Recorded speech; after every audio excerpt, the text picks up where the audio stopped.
धनपुरवा गांव उत्तर प्रदेश के एक छोटे से जिले में बसा हुआ था।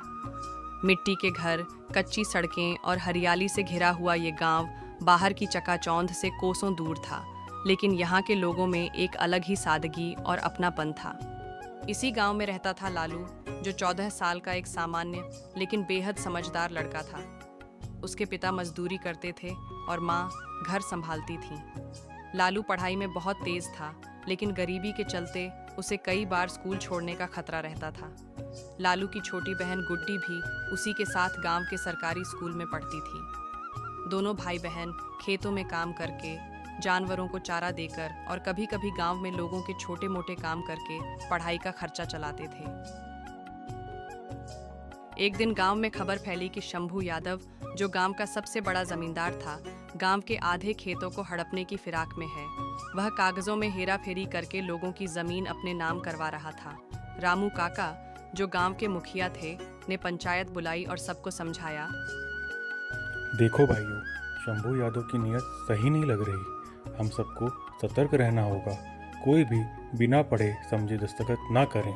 लालू भी चुपचाप सभा में बैठा सब सुन रहा था। कुछ ही दिन बाद शंभू यादव, जो गांव का जमींदार था, ने लालू के पिता को अपने घर बुलवाया और कहा, बाबूजी, ये खेत की पुरानी रसीद है, बस दस्तखत कर दो, सब ठीक हो जाएगा। लालू उस वक्त वहीं था। उसने फौरन कागज देखा और बोला, बाबूजी, जरा ठहरिए, पहले ये कागज मास्टर जी से दिखा लेते हैं।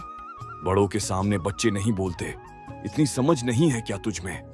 लेकिन लालू डटा रहा। उसने पर्चा गणेश मास्टर को दिखाया और मास्टर जी ने साफ कहा, ये तो फर्जी दस्तावेज है। अगर लालू नहीं होता तो आपकी जमीन चली जाती। पूरे गांव में अब लालू की ही बातें हो रही थीं। अब गांव के लोगों को लगने लगा कि लालू सिर्फ पढ़ाकू नहीं, बल्कि बहुत समझदार भी है। रामू काका ने कहा, ऐसा लड़का तो पूरे गांव की शान है, इसे हम सबको पढ़ाने में मदद करनी चाहिए। गांव में लालू की इज्जत तो बढ़ रही थी, लेकिन शंभू यादव अंदर ही अंदर जल रहा था। वो सोचता, एक लड़का अब मेरा नाम दबा रहा है गांव में। अगर सब उसके पीछे चलने लगे तो मेरा रौब कहाँ रहेगा? शंभू ने एक नई चाल चली। उसने गांव की पंचायत के रिकॉर्ड से छेड़छाड़ करवाई और गांव के एक पुराने पोखर की जमीन को अपने नाम दिखवा लिया। वो पोखर, जिससे खेतों की सिंचाई होती थी, अब जमींदार के बगीचे का हिस्सा बन चुका था। गांव में हाहाकार मच गया। जब लोगों को ये बात पता चली तो गुस्सा फूट पड़ा, लेकिन कोई कुछ कर नहीं पा रहा था, क्योंकि शंभू का रसूख था। वो तहसीलदार को पैसा खिला चुका था। गांव के बुजुर्ग बोले, अब क्या होगा? अगर पोखर चला गया तो खेती खत्म समझो। लालू शांत बैठा नहीं। उसने शंभू को इस बार अच्छे से सबक सिखाने की ठान ली। उसने सबूत इकट्ठा करने शुरू किए, पुराने नक्शे, बूढ़े लोगों के बयान, मास्टर जी के रिकॉर्ड और एक स्कूल प्रोजेक्ट के तहत पोखर का इतिहास। फिर उसने ये सब डॉक्यूमेंट्स जिला कलेक्टर की जन सुनवाई में ले जाकर पेश किए। क्योंकि ये किस्सा गांव से जुड़ा हुआ था, तो कलेक्टर द्वारा शंभू को भी जन सुनवाई में बुलाया गया था, अपना पक्ष रखने के लिए। तभी कलेक्टर शंभू से पूछते हैं कि जो लालू और सारे गांव वाले कह रहे हैं सच है। तभी शंभू कहता है, साहिब, क्योंकि मेरे पास बहुत सारी जमीन जायदाद है, इसलिए ये सारे गांव वाले मुझसे जलते हैं। तभी मेरे ऊपर ये सब लोग गलत इल्जाम लगा रहे हैं। मैं सच कह रहा हूँ साहिब, वो पोखर मेरी ही जमीन पर बना हुआ है और जो सारे कागज है उनमें भी मेरा ही नाम है। ये सब लालू ही है जो मेरे खिलाफ सारे गांव वालों को भड़का रहा है।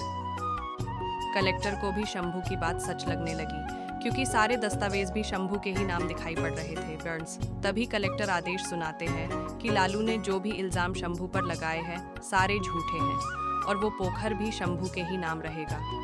और कलेक्टर लालू को आदेश देते हैं कि अगर तुम्हारे पास कोई सबूत हो तो वो पेश करो। लालू कुछ नहीं बोलता है। लालू भी परेशान हो जाता है। उसे कुछ समझ नहीं आता कि अब क्या जाए। उधर शंभू भी लालू को देखते हुए उसकी खिल्ली उड़ा रहा है। तभी लालू का दोस्त भी सुनवाई में आ जाता है और लालू के हाथ में कुछ देता है। तब लालू कलेक्टर को बोलता है, सर, मेरे पास कुछ सबूत है, कृपया कर इस वीडियो को एक बार देख लीजिए। उस वीडियो में शंभू और तहसीलदार की बातें रिकॉर्ड थीं। लालू ने गांव के ही एक छात्र को, जो मोबाइल से वीडियो बनाना जानता था, शंभू यादव और तहसीलदार की बातचीत का रिकॉर्डिंग करने को कहा था। शंभू खुद कह रहा था, तू बस साइन करवा दे, पोखर पे अब मेरा बोर्ड लगेगा। ये वीडियो भी सबूतों के साथ कलेक्टर को दिखा दिया गया। कलेक्टर ने तुरंत जांच बैठा दी। तहसीलदार को निलंबित कर दिया गया और शंभू यादव पर सरकारी जमीन कब्जाने का केस दर्ज हुआ और गांव का पोखर वापस पंचायत को मिल गया।